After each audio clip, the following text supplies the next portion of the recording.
Hello दोस्तों, Barbie dream life में आप सभी का स्वागत है। तो यहाँ पे अभी दोनों बच्चे खेल रहे हैं और सिमरन यहाँ पे घर की सफाई कर रही है। चलो तो हम अपनी स्टोरी को स्टार्ट करते हैं और देखते हैं कि आज यहाँ पे क्या होने वाला है।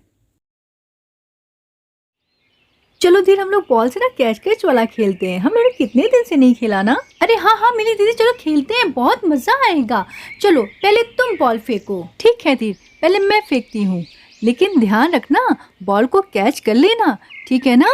ये लो, अब मैं तुम्हारी तरफ बॉल को फेंक रही हूँ। ये अरे धीर, क्या है, तुम इतना इजी कैच नहीं पकड़ पाए।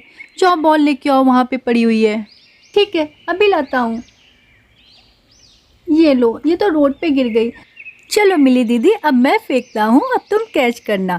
मैं भी देखता हूँ कि तुम कैच कर पाती हो कि नहीं। मुझे तो तुम बहुत बोल रही थी ना। और फिर यहाँ सिमरन घर की सफाई कर रही होती है। ओफो, ये धीर मिली कितना घर गंदा करते हैं। टेबल पे कितना खाना भी पड़ा हुआ है, ये देखो। ओफो, ये सोफे में भी कितनी धूल जमी हुई है।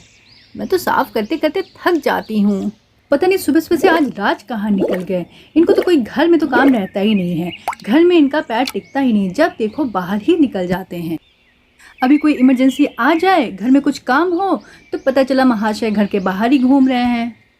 और फिर घर के बाहर जाओ तो कम से कम बता के जाया करो कि आप कहाँ घूमने जा रहे हो, किससे मिलने जा रहे हो ना। इससे तो कोई मतलब ही नहीं है। उनको निकलना है तो बस निकलना है, मेरी तो कोई इम्पोर्टेंस ही नहीं। हे भगवान, सफाई करते करते तो मेरे हाथ दर्द होने लगे। चलो सफाई तो हो गई, अब इसको इस पानी के अंदर डाल देती हूँ। अब इसको बाद में धो के हटा दूंगी। चलो अब खाने की तैयारी करती हूँ। बच्चे भी सुबह से भूखे बैठे हैं। अभी बस थोड़ी देर में ही खेल कूद से जब मन भर जाएगा तो मम्मा खाना दे दो, मम्मा खाना दे दो, जिद करने लगेंगे। चलो फटाफट बना दूँ। और बस सिमरन खाना बनाने जा ही रही होती है कि वहाँ पर एक आदमी बड़ा सा बॉक्स लेके आ जाता है। अरे भाई, घर में कोई है? आपका पार्सल आया है, ले लीजिए। अरे मम्मा देखो, कोई कुरियर वाला आया है। वो बड़ा सा बॉक्स अपने हाथ में लिए है। अच्छा, कौन आया होगा?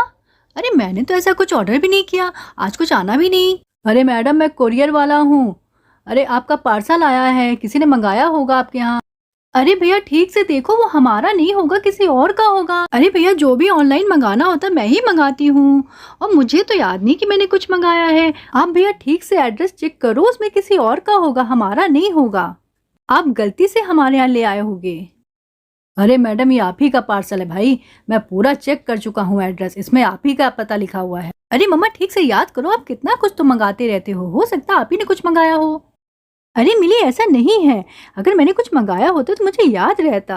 अरे मैं एक एक चीज का हिसाब बहुत अच्छे से रखती हूँ, कब क्या मंगाना है, कितना मंगाना है, किसके लिए मंगाना है। अरे मैं सब हिसाब रखती हूँ भाई, ये मैंने नहीं मंगाया। अरे मैडम, हमारा टाइम ना खराब करो, वैसे भी बहुत देर हो रही है, हमें और भी जगह जाना है, बहुत सारे पार्सल देने हैं, जल्दी करो। अरे मम्मा, आप पापा को कॉल करके क्यों नहीं पता कर लेते? अगर पापा ने मंगाया होगा तो पता चल जाएगा। अरे भाई, इतना टाइम नहीं है हमारे पास, कॉल और आप बाद में करना, अपना पार्सल लो, मुझे जाने दो। अरे हाँ हाँ अंकल, आप पार्सल दिए बिना मत जाना, रुको मैं ले लेता हूँ, हो सकता पापा ने इसमें मेरे लिए कुछ मंगाया हो। अरे रुको बेटा, देर तुम मत लेना, रुको रुको मैं आ रही हूँ लेने, रुक जाओ वहीं पे तुम। ये आदमी कौन हो सकता है, राज को कॉल करने के लिए भी मना कर रहा है। अरे मम्मा, फटाफट पापा को कॉल कर लो, अंकल थोड़ी देर वेट कर लेंगे ना। देखो भैया, बस मुझे 2 मिनट दे दो, मैं जल्दी से अपने हस्बैंड से पूछ लेती हूँ, हो सकता है उन्होंने कुछ मंगाया हो। उफ़ो, मैं भी पोछे वाली बाल्टी लिए कहाँ खड़ी हूँ, इसे तो रख दूँ पहले। हेलो, हाँ हेलो राज। हाँ हेलो, आपको मेरी आवाज़ आ रही है ना? Hello hello. ओफो, ये सिग्नल भी ना। हेलो, हाँ आवाज़ आई, आ गई। अच्छा ठीक है। अच्छा ये बताइए कि आपने कोई पार्सल मंगाया है क्या? हाँ, वो एक कुरियर वाले भैया आए हैं बड़ा सा बॉक्स लेके, कह रहे हैं कि आप लोग का ही पार्सल है। लेकिन भाई मैंने तो कुछ नहीं मंगाया, आपने कुछ मंगाया है क्या? नहीं मंगाया, मैं रख लूँ उसे? अरे नहीं राज, चलो ठीक है, मैं देखती हूँ क्या करना है। ये राज भी ना बिल्कुल दिमाग नहीं चलाते, कह रहे पार्सल रख लो। अरे ऐसे कैसे किसी का पार्सल रख लो? क्या हुआ मम्मा, पापा ने क्या कहा? ये हमारा ही पार्सल है ना, हम इसे रख लें? अरे नहीं बेटा, पापा ने कुछ नहीं मंगाया, ये हमारा नहीं है। मुझे समझ नहीं आ रहा कि अब मैं क्या करूं। ये कौन है आदमी और हमारे घर का एड्रेस इसमें क्यों लिखा है? हे भगवान, कहीं ये कोई चोर तो नहीं है, या फिर ये बच्चों को किडनैप करने वाला आदमी तो नहीं। अरे नहीं, अरे कहीं इस बॉक्स में बम तो नहीं। हे भगवान, अब मैं क्या करूं? राज भी घर पे नहीं है, मैं क्या करूं? मुझे कुछ समझ में नहीं आ रहा, पर कुछ तो करना ही पड़ेगा। देखो भैया, मैं इस बाल्टी को रख के आती हूँ, फिर आपका पार्सल ले लेती हूँ। और उसके बाद सिमरन किचन में जाती है और बेलन उठा लाती है। चल बता, कौन है तू और यहाँ क्या कर रहा है, हैं? और इस बॉक्स में क्या है? बम लेकर आया ना? अरे अरे मैडम, आप ये क्या कर रही हैं? और आप ये बेलन लेके क्यों आई हैं? कहीं आपका इरादा मुझे मारने का तो नहीं? बिल्कुल सही समझा बच्चों, मैं तुझे इस बेलन से आज कूटने ही आई हूँ। तू सीधी तरह से बता दे, तो कौन है और कहाँ से आया है? अरे मैडम, मैंने आपको बताया तो कि मैं कुरियर वाला हूँ, मैं आपका पार्सल देने के लिए आया हूँ यहाँ। अरे भाई, आप मुझे गलत समझ रही हैं। देखो, मैं अच्छी तरीके से जानती हूँ कि तुम झूठ बोल रहे हो। मैंने मेरे हस्बैंड से भी बात की है, उन्होंने बोला है कि उन्होंने भी कुछ नहीं मंगाया और मैंने भी कुछ नहीं मंगाया।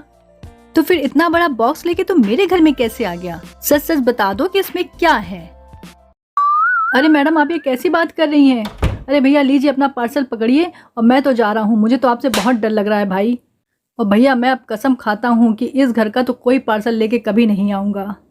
अरे भाई, यहाँ तो बड़े ही खतरनाक लोग रहते हैं, भैया भागो यहाँ से। अरे रुक रुक, कहाँ जा रहा है तू?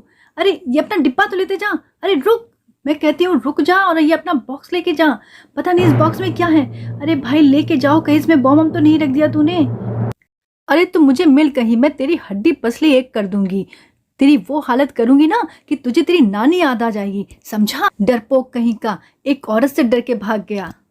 अरे आज के बाद यहाँ नजर भी मत आ जाना, वरना मुझसे बुरा कोई नहीं होगा, समझे कि नहीं? अरे मम्मा, वो चला गया, बस करो। अरे देखो, मेरे बेचारे बच्चे कितना डर गए हैं, दोनों के दोनों बच्चे। अरे बच्चों, तुम लोग जल्दी से इधर से भागो, इस बॉक्स में बम भी हो सकता है। अरे बच्चों जल्दी करो, हमें यहाँ से अभी के अभी निकलना होगा। अरे मम्मा, क्या बात कर रहे हो? मैं जा रही हूँ, मैं भाग रही हूँ यहाँ से। और फिर दोनों बच्चे डर के रूम की तरफ भाग जाते हैं। अरे अरे बच्चों, तुम लोग अंदर कहाँ चले गए? अरे तुम लोग बाहर आओ, अंदर तो सबसे ज्यादा खतरा है, हमें बाहर निकल के भागना होगा। नहीं मम्मा, हम बाहर नहीं आएंगे, मुझे डर लग रहा है। अरे नहीं बच्चों, ऐसा नहीं होता, हम बाहर रहेंगे तो किसी की हेल्प ले सकते हैं, हम अंदर कुछ नहीं कर सकते। बच्चों फटाफट से बाहर आ जाओ, ये बम कभी भी फट सकता है। अरे बच्चों, हम लोग बहुत बड़ी मुसीबत में हैं, तुम लोग समझ नहीं रहे हो। नहीं मम्मा, बाहर नहीं आएंगे, मैं भी बाहर नहीं आऊंगा, जल्दी से, मुझे बहुत डर लग रहा है। अरे मेरे बच्चे तो बहुत ज़्यादा डर गए हैं, अब मैं क्या करूं? इनको बाहर कैसे लेके आऊं? मैं इनकी जान कैसे बचाऊं? हे भगवान, मेरी मदद करो। मैं काम करती हूँ, अंदर जाके सबको पहले कॉल करती हूँ, मोबाइल भी तो अंदर ही रखा है। और उसके बाद फिर दोनों बच्चों को अपने साथ ही बाहर ले आऊँगी। दोनों बच्चे बहुत डरे हुए हैं, जब तक मैं अंदर नहीं जाऊँगी वो अकेले बिल्कुल नहीं आएंगे बाहर। अरे बच्चों, तुम लोग डरो नहीं, मैं अंदर ही आ रही हूँ। भाई आज तो यहाँ पे सचमुच ही बहुत ही खतरनाक माहौल हो गया। दोनों बच्चे तो इतना ज़्यादा डर गए कि वो बाहर निकलने के लिए तैयार ही नहीं हैं। उनको ये नहीं पता कि अंदर रहने में ज़्यादा खतरा है। और यहाँ बेचारी सिमरन एकदम अकेली पड़ गई। राज भी पता नहीं कहाँ चले गए। ऐसे टाइम पे तो राज कभी होते ही नहीं। तो हमारी स्टोरी आज तो यही खत्म होती है, लेकिन हम कल की स्टोरी में देखेंगे कि आखिर सिमरन ने आगे क्या किया, कैसे उसने अपने दोनों बच्चों को बाहर निकाला। तब तक के लिए बाय बाय।